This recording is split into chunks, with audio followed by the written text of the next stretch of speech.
Mahesh Babu next cinema రాజమౌళితో ఉండడంతో త్రివిక్రమ్తో రాజమౌళికి ముందు cinema పడడం అనేది మహేష్ బాబుకి బిగ్గెస్ట్ పాజిటివ్ పాయింట్గా మారుతుందని అందరూ ఎక్స్పెక్ట్ చేశారు. అయితే ఎక్స్పెక్ట్ చేసినంతగా ఈ సినిమాలో అవుట్పుట్ లేదు, కాంటెంట్ లేదు.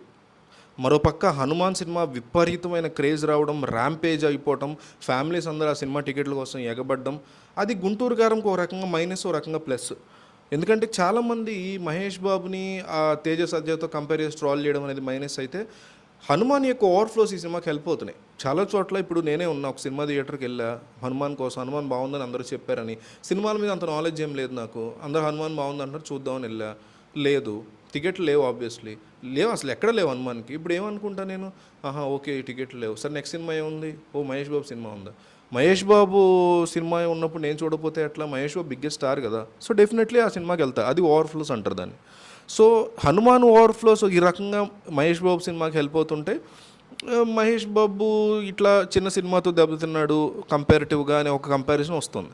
సో కాంటెంట్ని ఎప్పుడైతే మనం హైలైట్ చేస్తామో, హీరోలని డైరెక్టర్లను చేయొచ్చేమో కానీ హీరోలని నెత్తిన పెట్టుకుని చేయకుండా కాంటెంట్ని మాత్రమే హైలైట్ చేస్తూ దాని ప్రకారం మనం ప్రవర్తిస్తామో, ఒక హీరో నటన వరకే పరిమితం చేయాలి.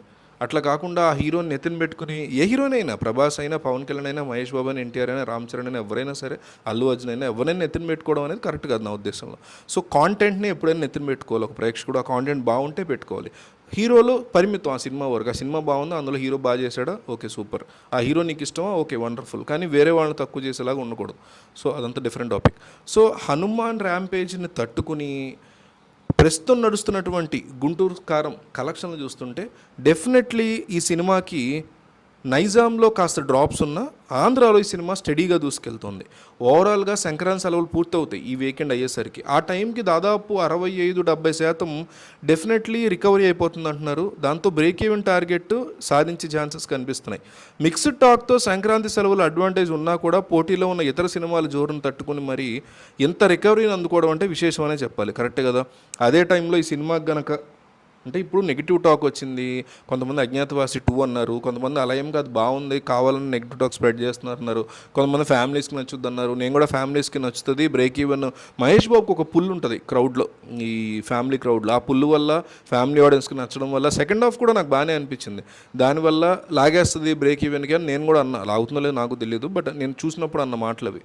సో అట్లాంటి పరిస్థితుల్లో మహేష్ బాబు ఈ స్టామినా వల్ల కూడా లాగలుగుతున్నాడు అనే పరిస్థితి ఉంటే, అదే బ్లాక్ బస్టర్ టాక్ వచ్చి ఉంటే, ఇప్పుడు జస్ట్ ఊహించండి, ఇప్పుడు అలవైకుంఠపురం రేంజ్లో సినిమా ఉంటుందని చాలామంది ఎక్స్పెక్ట్ చేశారు. ఎందుకంటే Trivikram last block buster industry hit అయింది, నాన్ బాహుబలి ఇండస్ట్రీ హిట్.